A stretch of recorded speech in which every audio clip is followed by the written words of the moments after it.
Thank you for coming to my presentation. This is Tracing the Political Pipeline, Measuring Topic Relationships on YouTube.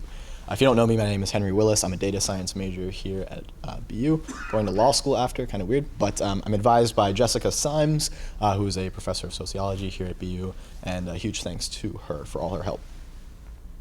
So first, what is a political pipeline?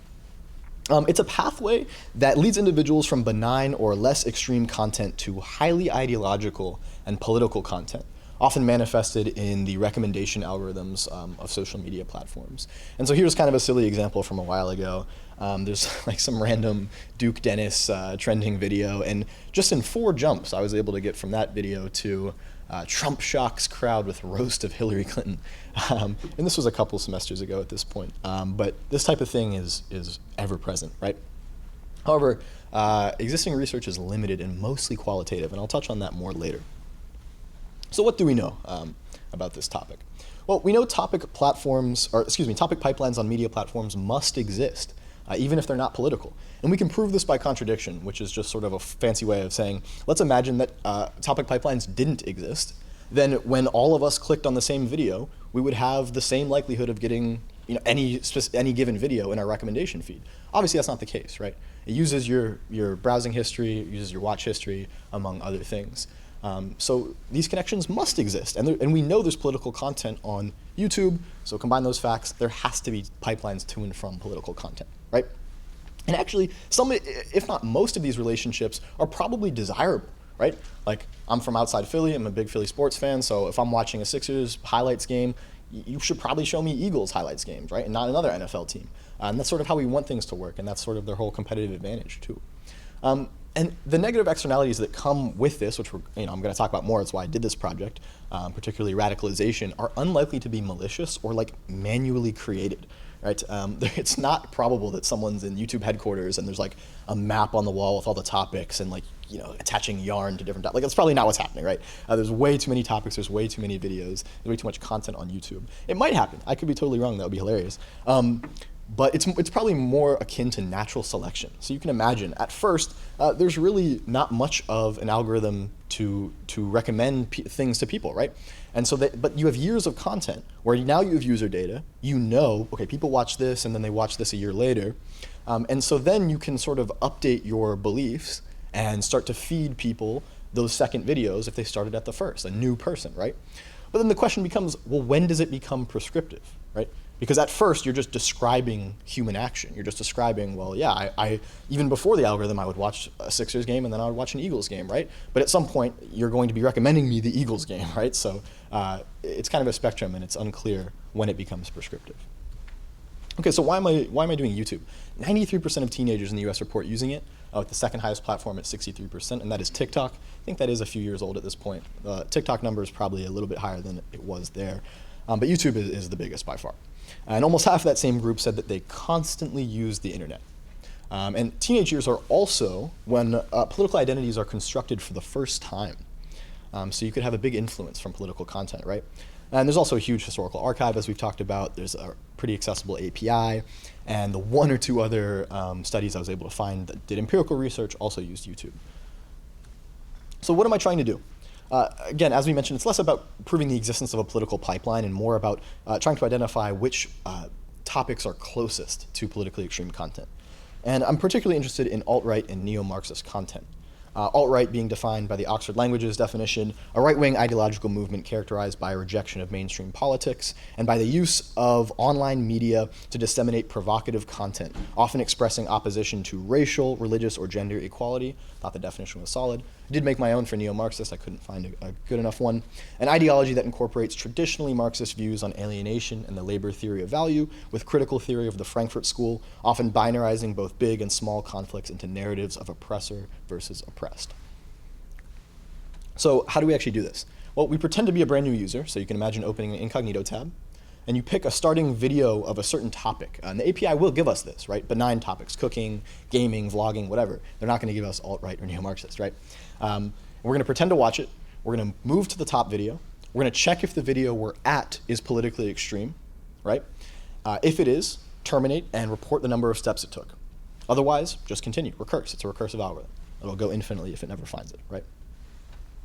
So we know the independent variable is that video topic, the dependent variable is the number of steps until you hit politically extreme content, and then we can actually do this thousands and thousands of times, and we can aggregate by the starting topic, right? That's our independent variable. And once we have this, I actually want to make this clear. I don't think this was clear off my poster. This is not real data. This is an example of what the ANOVA table will look like. I want to make that very clear.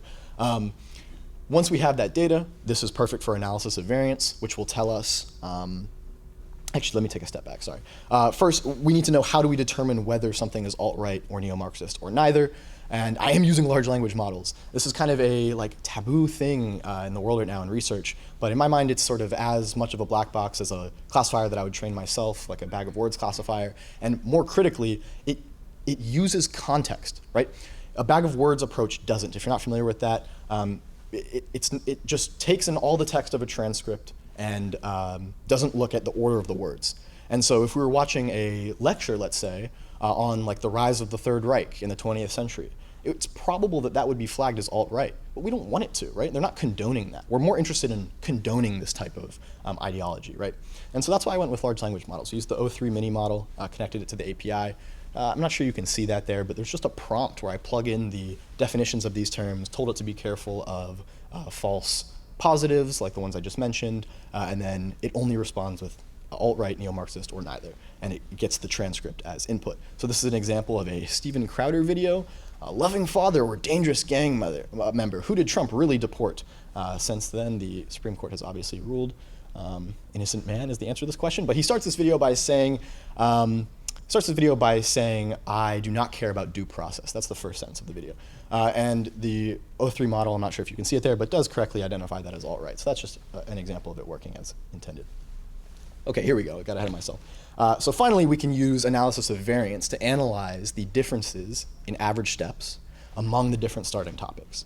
And that'll tell us if there is a significant difference, the ANOVA test, but it won't tell us which topics, right?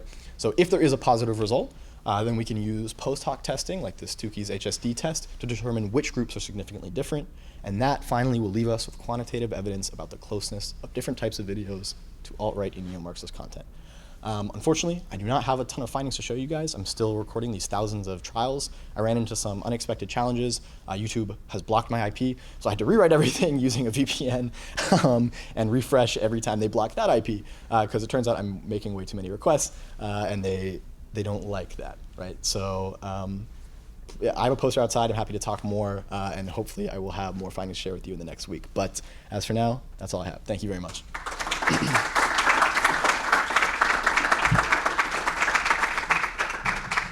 Oh, questions. So sorry. Does anyone have any questions? Yeah. So thank you so much for presenting this. This is definitely something that I think I can speak for a lot of men in the room that we've seen or experienced, but never had the data to go and kind of prove. I know you mentioned that you're kind of interested in law school and maybe looking toward the government. What do you think is the political next step when it comes to maybe regulating some of these platforms or pipelines, or what do you think is kind of the political move? Yeah, that is an amazing question. We actually talked about this in DS 380, our ethics class that we have to take for data science. And it seemed like the general opinion was, there's this one law, I can't remember it, but it's some article, whatever, that says that platforms that are hosting content aren't responsible for the content that exists there, right? So if someone posts, God forbid, something horrible on Facebook, whatever, Facebook isn't being held liable for having that, right, content. And some people are very critical of this law, and I can empathize with that because sometimes this leads to very, very harmful actions, as we've seen, especially recently. On the other hand, I'm not sure that I feel comfortable with Mark Zuckerberg being the harbinger of truth, if you know what I mean. And so it's a difficult question, and I love the question. I'm sorry I don't have a more formal answer, but I'd love to hear everyone's thoughts outside in the post or whatever.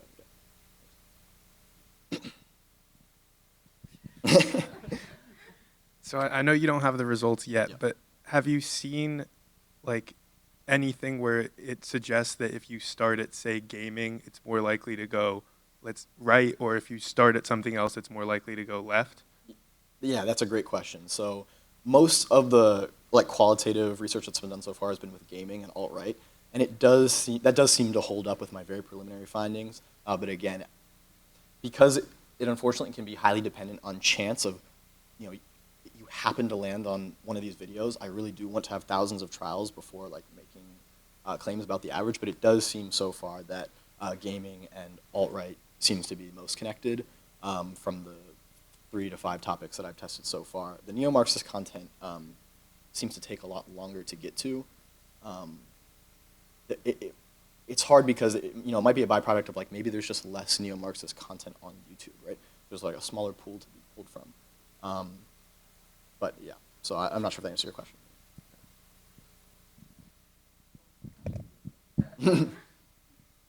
Any other questions? We have time for probably one or two. All right. Awesome job, Henry. Thank you.